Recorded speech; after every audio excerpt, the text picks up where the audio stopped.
चलिए अब खबरों को विस्तार से जानते हैं। बोकारो सदर अस्पताल में सामूहिक दुष्कर्म की एक पीड़ित के साथ संवेदनहीनता और इलाज में देरी का मामला सामने आया है। पीड़िता घंटों अस्पताल के कैंपस में सड़क पर तड़पती रही और अस्पताल कर्मचारियों के कानों पर जू नहीं रेंगी। जब परिजनों का धैर्य जवाब दे गया और हंगामा शुरू किया, तब जाकर पीड़ित का इलाज शुरू हुआ।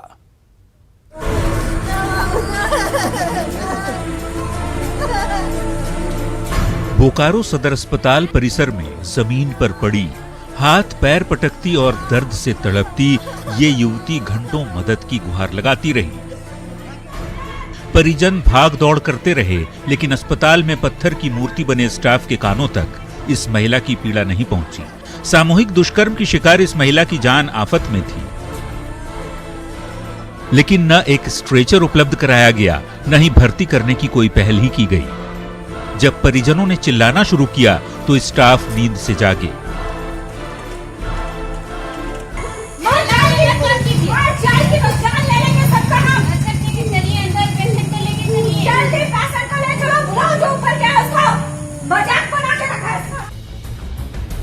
काफी देर बाद सिविल सर्जन तक बात पहुंची तो पीड़ित को इमरजेंसी में ले जाया गया, लेकिन वहां डॉक्टर नदारद थे, जिस पर एक बार फिर परिजनों का धैर्य जवाब दे गया।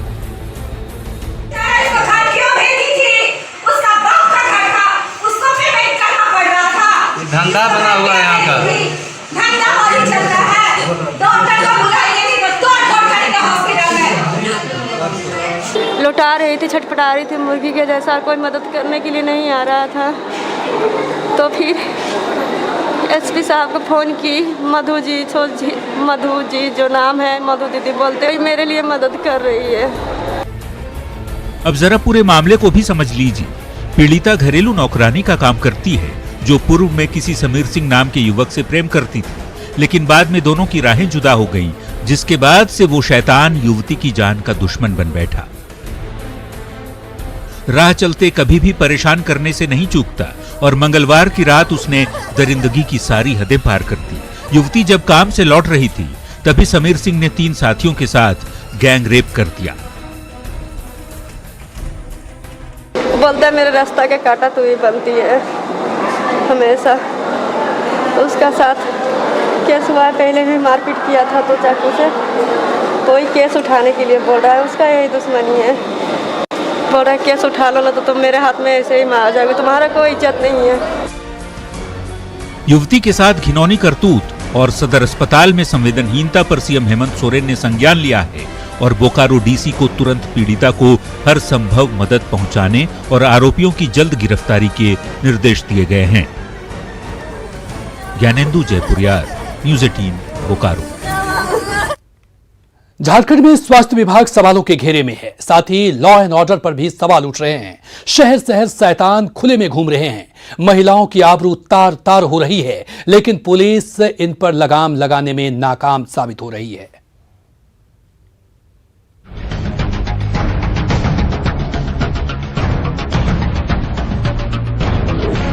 झारखंड में महिलाओं की सुरक्षा पर सवाल उठने लगे हैं। शहर शहर खुले में शैतान घूम रहे हैं, लेकिन उन पर नकेल कसने में पुलिस नाकाम नजर आ रही है। ये 4 तस्वीरों ने राज्य में कानून व्यवस्था पर सवाल खड़े कर दिए हैं। गोड्डा में आश्रम में घुसकर साध्वी से गैंगरेप, देवघर में रेप में नाकाम रहने पर नाबालिग को जिंदा जलाया, बोकारो में युवती से गैंगरेप, एफआईआर दर्ज कराने के लिए पुलिस ने 4 दिनों तक पीड़िता को दौड़ाया, गढ़वा में भी सामूहिक दुष्कर्म।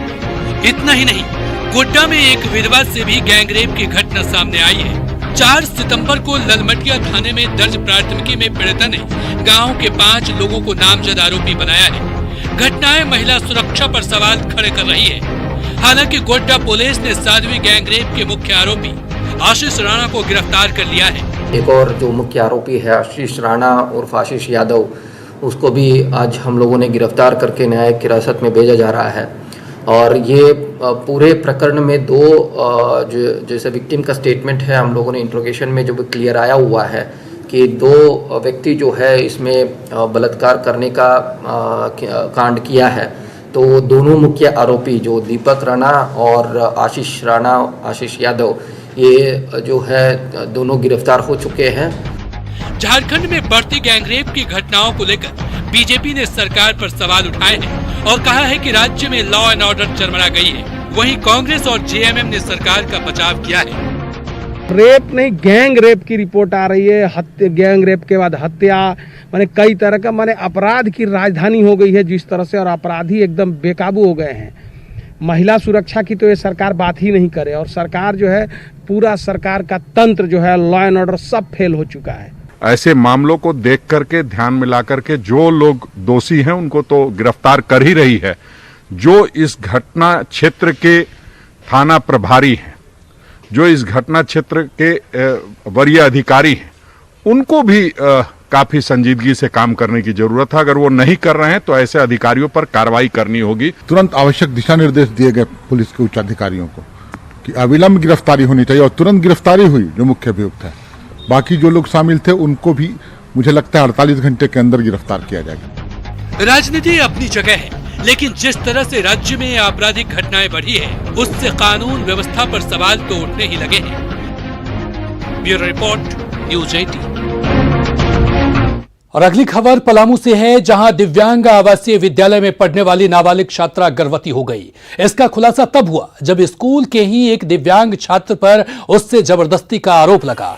CWC के संज्ञान में मामला आने के बाद नाबालिग आरोपी से पूछताछ की गई। इधर पीड़ित के पिता के खिलाफ मामला दर्ज कराया गया है, जिसके बाद पुलिस जांच में जुट गई है। पूरा मामला मेदिनीनगर में एक NGO की ओर से संचालित दिव्यांग आवासीय विद्यालय का है।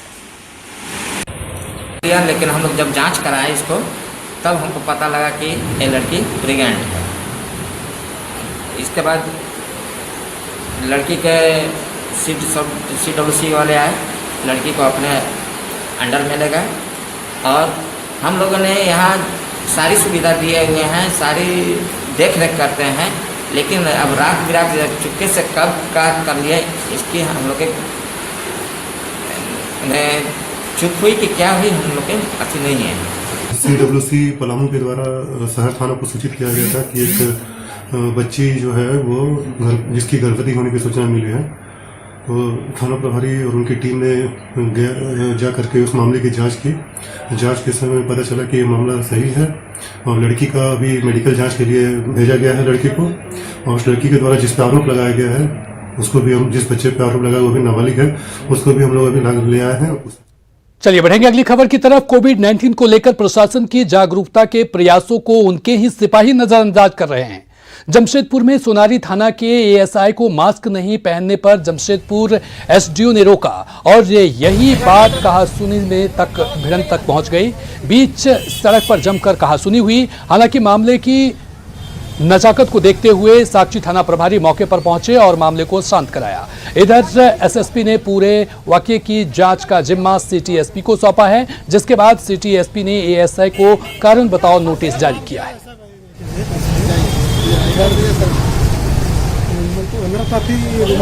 मेरा क्या गलती है बताइए, क्या गलती है बताइए। पुलिस वाला को प्रताड़ना करना उचित नहीं है।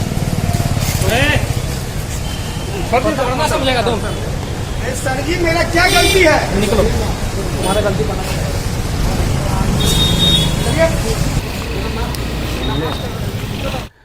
राजधानी रांची में आज महज 1 घंटे की बारिश ने नगर निगम के ड्रेनेज सिस्टम की पोल खोलकर रख दी।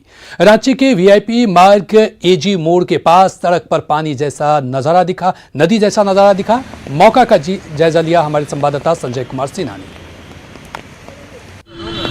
पानी पानी राजधानी, भारी बारिश के बाद राजधानी की सड़कें किस तरह जलमग्न हो जाती है, इसका एक नज़ारा राजधानी रांची के AG मोड़ के आप देख सकते हैं। VIP इलाका है, एक तरफ मेकन का कार्यालय है तो दूसरी तरफ तमाम विधायकों के आवास हैं। हर साल प्रत्येक वर्ष जमा हो जाती है पानी, और इससे यहाँ के यात्रियों को और गाड़ी जितने भी यहाँ पर सड़क पर काफी पानी भरी हुई है। सड़क पर जहाँ खड़े हैं, एक तरीके से नदी का नज़ारा है। कोई भी वाहन गुजरता है तो पानी का दबाव किस तरह यहाँ फैल रहा है चारों तरफ, क्या कहेंगे आप? यहाँ जब भी बारिश होता है हमेशा जो पानी डील के लगता है, या गंगा है या समुद्र है या नदी है या ढोढ़ा है कहने जैसा, जबकि ये शहरी क्षेत्र एक VIP जगह है वीआईपी क्षेत्र होने के बावजूद यहाँ पर ये स्थिति क्या है, नगर निगम का ड्रेनेज सिस्टम कितना सफल है, आप खुद इसे देखकर अंदाजा लगा सकते हैं। कैमरामैन केडी के साथ संजय कुमार सिन्हा, न्यूज 18 रांची। उधर मुंबई में कंगना रनौत के दफ्तर में बीएमसी की कार्रवाई की सरयू राय ने निंदा की है और महाराष्ट्र सरकार को बर्खास्त कर राज्य में राष्ट्रपति शासन लगाने की मांग की है। सरयू राय ने कहा कि महाराष्ट्र सरकार जिस तरह से काम कर रही है वो माफिया राज की तरह नजर आ रहा है। उन्होंने कहा कि बॉलीवुड के समानांतर एक फिल्म इंडस्ट्री को डेवलप करना चाहिए ताकि बॉलीवुड की आर्थिक गतिविधि पर लगाम लगाई जा सके।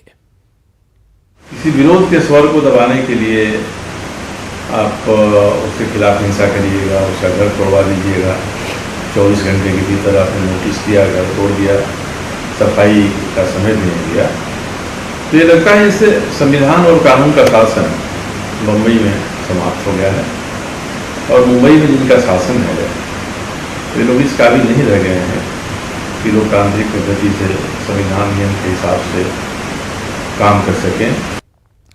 कोरोना काल में मजदूरों को दूसरे प्रदेशों से झारखंड लाया गया था, साथ ही उन्हें रोजगार देने की भी बात कही गई थी, लेकिन कागजों पर बनी योजना धरातल पर नहीं उतर सकी, जिसके बाद मजदूर निराश होकर एक बार फिर काम की तलाश में बाहर निकल रहे हैं। इधर सत्ताधारी दल जेएमएम ने झारखंड में मजदूर हित में कई काम किए जाने का दावा किया। वहीं केंद्र सरकार की ओर से राज्य को सहयोग नहीं करने का आरोप भी लगाया।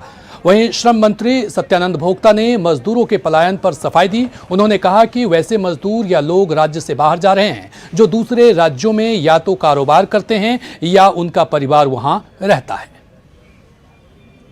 तो जाने वाले हैं तो बॉम्बे में फैमिली सब शिफ्ट है, कोई बेंगलोर में शिफ्ट है, कोई अपना बिजनेस कर रहा है, तो अभी बहुत तरह का राहत मिला है, तो वैसे लोग जा रहे हैं। और बाकी जो जनरल काम करते थे मजदूर अभी सब अपना मीटिंग में है, सब राज्य सरकार सबको रोजगार से जोड़ने का काम करेगी। और रुकेंगे एक छोटे से ब्रेक के लिए और ब्रेक के उस पार कुछ और खबरें।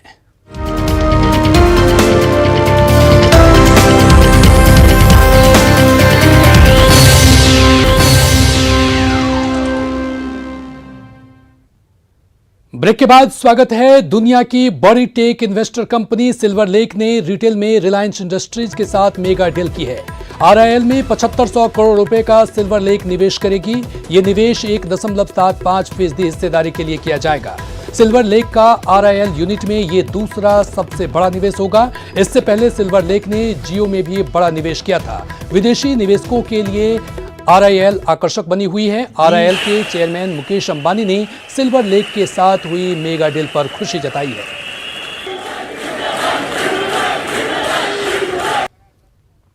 और इसी के साथ फिलहाल इस बुलेटिन में इतना ही, लेकिन न्यूज 18 बिहार झारखंड पर खबरों का सिलसिला लगातार जारी है।